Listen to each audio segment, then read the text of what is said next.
Chord changes can be very difficult, especially if you're new to guitar.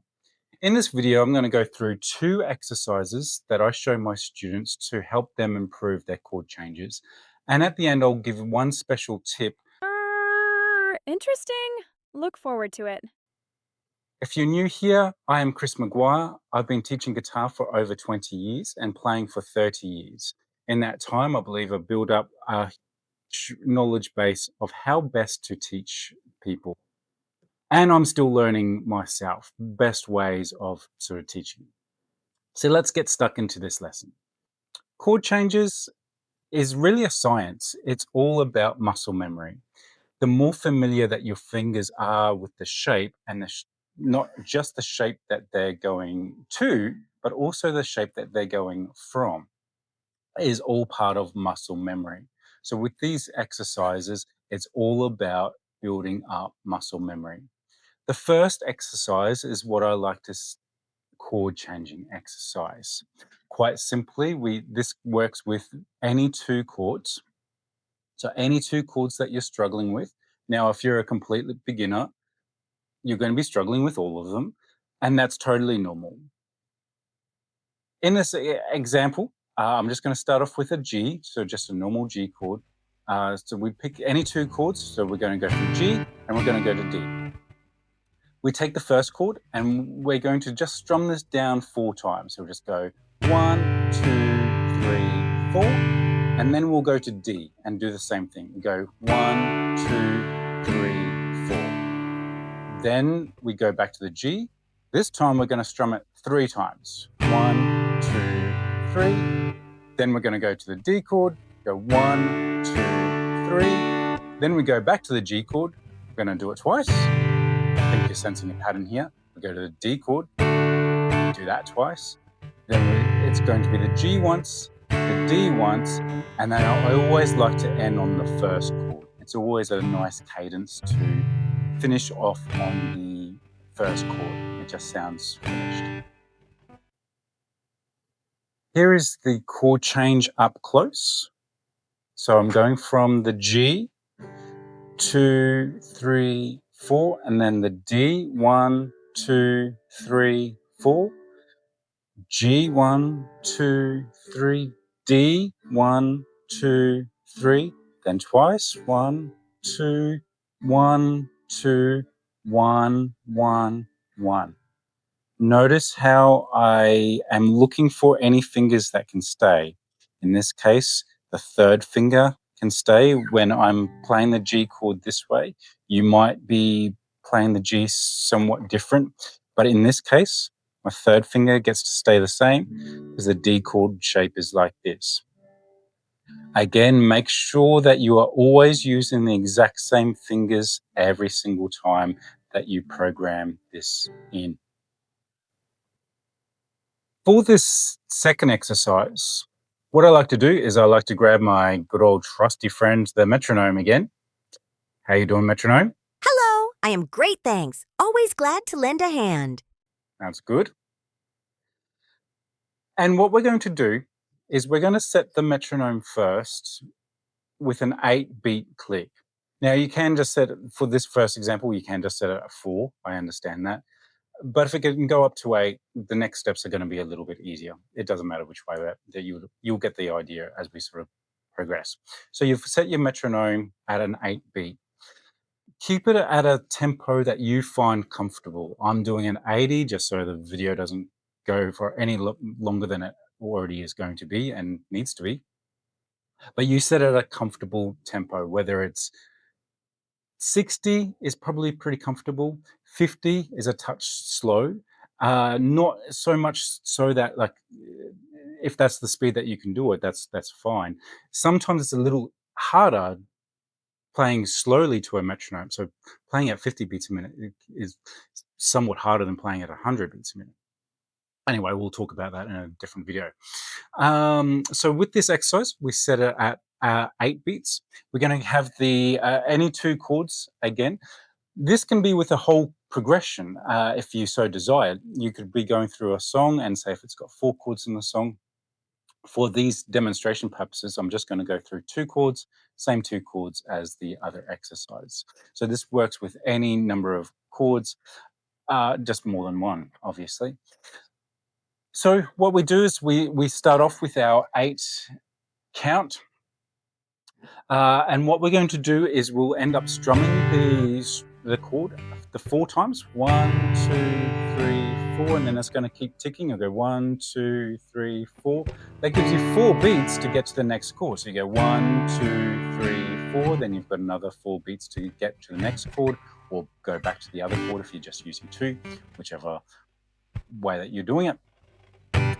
So you get comfortable with that. If you can easily do that, then you'll break it down into 3 beats, and then it'll be 2, and then push yourself to 1. You will quickly realize once you give your fingers a time limit to get there, they will suddenly move a lot faster for you. If you don't give your fingers a time limit to get there, they will take all the time in the world. They're suddenly very lazy employees, and then, oh yeah, whatever. But as soon as you've got a deadline of 4, 3, 2, 1 beat to get there, they will suddenly start to pick up the pace. They're like, oh, right, we have to actually be there and actually work. That's kind of how this exercise works. Here's the demonstration. So here's the 8 beat. So let's count us in. So we'll go 1, 2, 3, 4.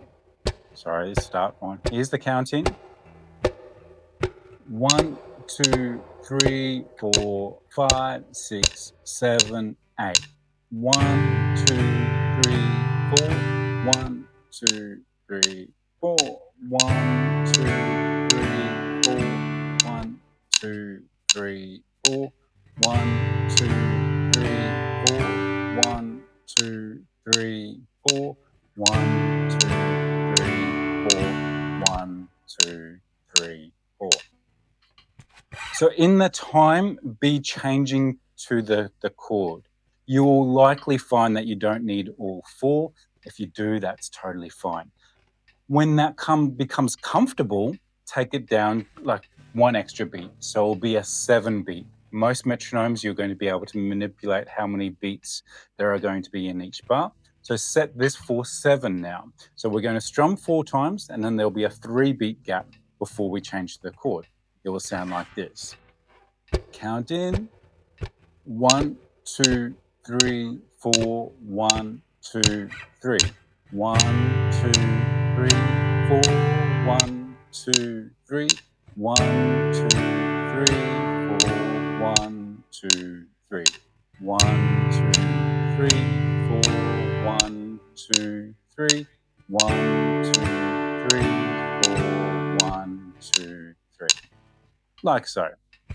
You get the idea. I think you're sensing the pattern. Next is going to be a 6 beat. So there'll be 2 beats each chord change. It will sound like this. 1, 2, 3, 4. 1, 2. 1, 2, 3, 4. 1, 2. 1, 2, 3, 4. 1, 2. 1, 2, 3, 4. 1, 2. 1, 2, 3, 4. 1, 2. Not too bad. It's getting a little trickier now. Next step, before we're just doing the 4 beats, we are now doing 5. So there'll be only one beat between the chords. It'll sound like this. 1, 2, 3, 4, 1. 1, 2, 3, 4, 1. 1, 2, 3, 4, 1. 1, 2, 3, 4, 1. 1, 2, 3, 4, 1. So if you're finding that somewhat comfortable, well, congratulations. You can then play it to the tempo, albeit it may still take a little bit of practice, but that's going to be the next step, and pretty much probably the step that you're actually at. So, give that a try. So then put it together. It'll just sound like 1, 2, 3, 4. 1, 2, 3, 4. 1, 2, 3, 4. 1, 2,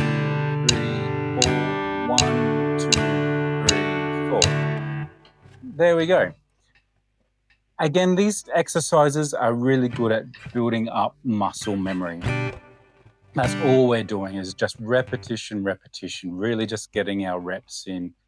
The more familiar that your fingers are with these shapes, the better it will be. Now, with both exercises, if you're just new, the bad news is that you'll have to do this for every different change. Say, like if the chord progression went from G to D, you would have to memorize that position. If it went from D to C, you would have to memorize that change, like get the muscle memory down in that one. If it went to C to E, for example, there would be that change. The good news is that the same patterns keep occurring. So it's very often that G goes to the same 3 or 4 chords. So the same things are going to keep coming up. So it's not going to be endless patterns necessarily. After a short period of time, after a few songs, you'd get like a good chunk of chord changes under your fingers with the full muscle memory in them. It won't take too long. Okay, now for the special tip. Finally! Can't wait. When we're first learning guitar, it seems like we have to change our chord changes almost instantly. It's like, how do we possibly get there in that amount of time? Now, with this tip, it's a little bit more of a right hand strumming tip, but it takes the pressure off our left hand a little bit. As I was saying before, a lot of beginners think that we have to change instantly from the chords. Now, that's physically impossible, so it can't just get there in a nanosecond. It does take a little bit of time for our fingers to move there. What we want to end up happening or doing is putting a strum in between our chord changes. So I will demonstrate at tempo, and then I'll do it in super slow mo, and then there will be a close up. So here we go. Here's how it sounds in the real world.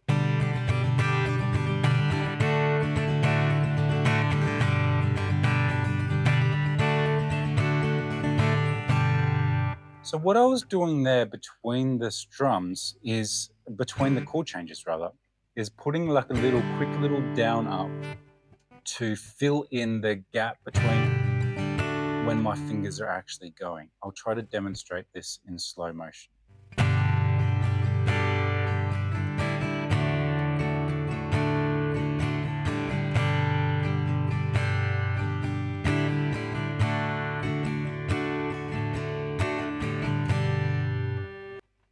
Okay, so here's the close-up view of the strum tip. So we're strumming in between the chord changes, just a quick little down up. Here it is in real life at tempo.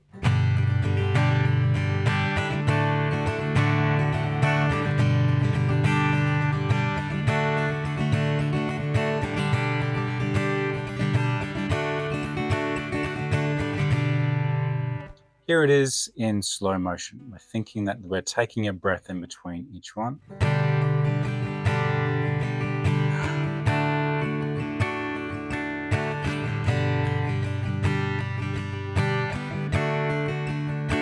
Slow it down even further.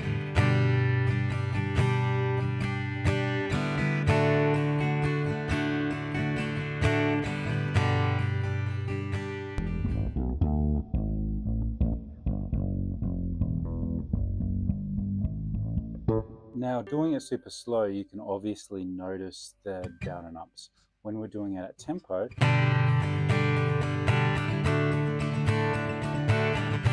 we don't notice the changes at all.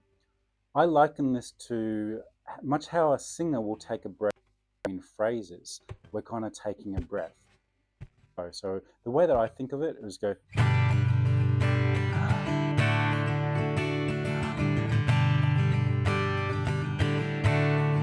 So we're thinking of it as taking a breath.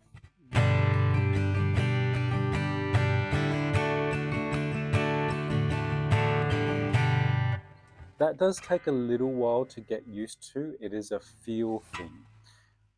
What I tell my students when they're going through this is that the right hand can't stop. No matter what happens, your right hand is just going to keep on chugging. Your right hand is telling your left hand, it doesn't matter what you're doing, you need to be on point, because no matter what you're doing, I'm just going to keep going. I'm just strum, strum, strum, strum, strum all day long, just strumming. So then your left hand has to comply and get there in time. So no matter what, have to just keep strumming. It could be like a complete mistake. It could be your fingers going in the wrong spot. It could be anything, whatever's sort of happening with your left hand. No matter what, your right hand is going to keep going. Keep that in mind. Your left hand will start to get the idea of what's happening. You will get the overall feel of it, and then all your chord changes will start to sound a lot smoother. That's exactly what happens in the songs. So you'll start to find that you'll start to get that cohesive sound throughout your playing. So that's pretty much it for my tips on how to change chords. I tend to find that my students do get really good results going through just these exercises. Feel free, if you go through any others, let me know in the comments that helped you out. I'll examine them and I'll take them on board, and I might discuss those ones in future videos as well. But yeah, for now, keep on strumming, and I'll see you in the next video. Thank you.